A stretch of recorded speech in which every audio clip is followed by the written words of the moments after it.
आता आपल्या बांगड्यांना मस्त गमगमावून वास सुटलाय। नमस्कार मंडळी, राणे किचन मध्ये तुमचं मनपूर्वक स्वागत। रविवार म्हटलं की आपल्या मालवणी लोकांना काहीतरी झणझणीत खाण्याची इच्छा होते। आम्ही याच्या अगोदर बांगड्याचा रस्सा मालवणी पद्धतीने कसा बनवतात याचा व्हिडिओ टाकला आहे। त्याला तुमचा उत्तम प्रतिसाद मिळाला, म्हणून आम्ही तुमच्यासाठी आज बांगडा फ्राय मालवणी पद्धतीने झणझणीत कसं बनवतात ते दाखवणार आहोत। याच्यामध्ये मी तुम्हाला बांगडे साफ करण्यापासून त्याला मालवणी चव आणण्यापर्यंत सर्व कृती आणि टिप्स दिल्या आहेत। त्याच्यासाठी हा व्हिडिओ शेवटपर्यंत नक्की बघा। चला तर मग किचन मध्ये।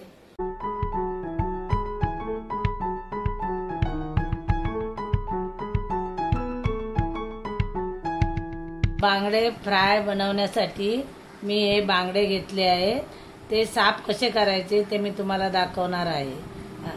हे ह्या बाजूचं असं काढून टाकायचं आणि हे डोकं असं काढून टाकायचं। आपल्याला जर असे साफ करता आले ना तर बाजारातून पण आपण साफ करून आणू शकतो। हे आतला पण कचरा असा काढून टाकायचा। हा तो आला आहे, मी काढून टाकला आहे बघा। नाहीतर ते फ्राय केलेले बांगडे कडू लागतील। आणि थोडंसं आपल्याला पाहिजे तसं मध्ये कापायचं। मी अख्खेच फ्राय करणार आहे, छोटे आहेत बांगडे म्हणून अख्खे करणार आहेत। मोठे असले तर त्याचे दोन करायचे, या बाजूचं एक आणि दोन तुकडे करायचे। मी अख्खाच ठेवणार आहे, तुकडं करणार नाही आहे।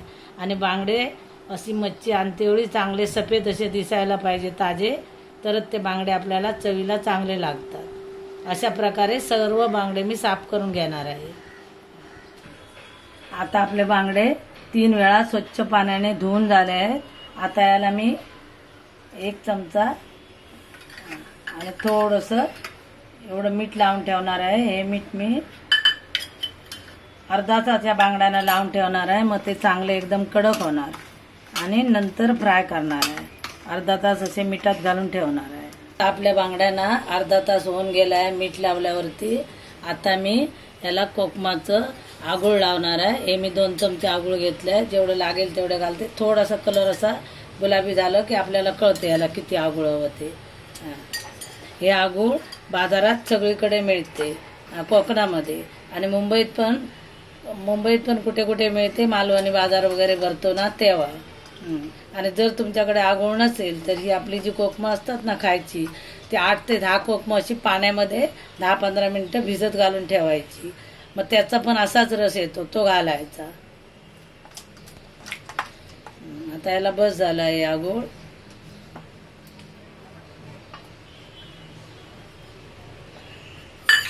आता मी बांगड्यांना लावण्यासाठी मसाला तयार करणार आहे। त्याच्यासाठी मी या साईजचे 2 चमचे रवा घेतलाय बारीक, 2 चमचे तांदळाचं असं जाडसर थोडं पीठ घेतलंय।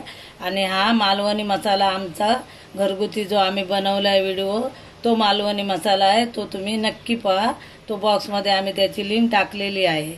आणि याच्यात थोडीशी मी पाव चमचा हळद टाकणार आहे आणि हे सर्व मिश्रण एकत्र करणार आहे। आपले बांगडे कुरकुरीत होण्यासाठी रवा आणि तांदळाचं पीठ मी घेतलं आहे, त्याने चांगली मच्छी कुरकुरीत होते।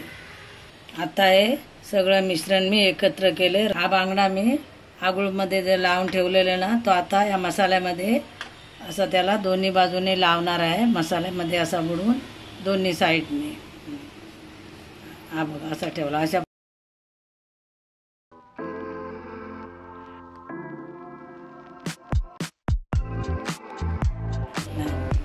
प्रकारे आपण सर्व बांगड्यांना हा मसाला लावून घेतलाय। आता मी फ्राय करण्यासाठी तवा ठेवलाय, त्याच्यात थोडंसं तेल घालून घेणार आहे। एकदम रिकामी तव्यावर नाही मच्छी टाकायची, मग करपून जाईल। थोडंसं आधी तेल टाकायचं।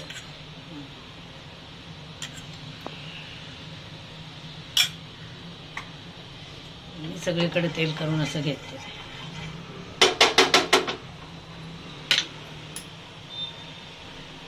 आता असं हळूहळू सोडायचं की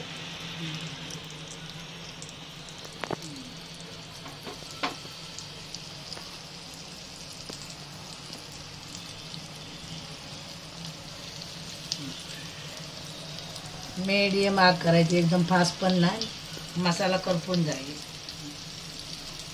आता आपल्या बांगडा ना मस्त घमघमावून वास सुटलाय. असं 2-4 मिनिटं ठेवणार आहे मी आणि मग दुसऱ्या बाजूने परतणार आहे. हे स्लो आगीवरती ठेवलाय, जास्त फास्ट आग नाही ठेवायची, लगेच करपून जातील आणि आतून ते शिजणार नाही.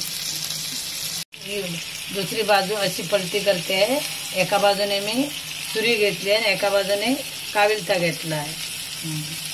मग तुटणार नाही, असं हलक्या हाताने परतायचं. हे बघा, असं आता मी परत 2-3 मिनिटं ठेवणार आहे. जर तुम्हाला आमची बांगडे बनवण्याची पद्धत आवडली असेल तर तुमचे मित्र और परिवारासोबत नक्की शेअर करा. आता आपले बांगडे तळून तयार झाले आहे. आता मी हा काढून घेणार आहे. हे बांगडा फ्राय आमच्या पद्धतीने तुम्ही नक्की करून पहा आणि कसे झाले ते आम्हाला कळवा. हे तांदळाच्या भाकरीबरोबर खूप छान लागतात आणि भाताबरोबर पण चांगले लागतात.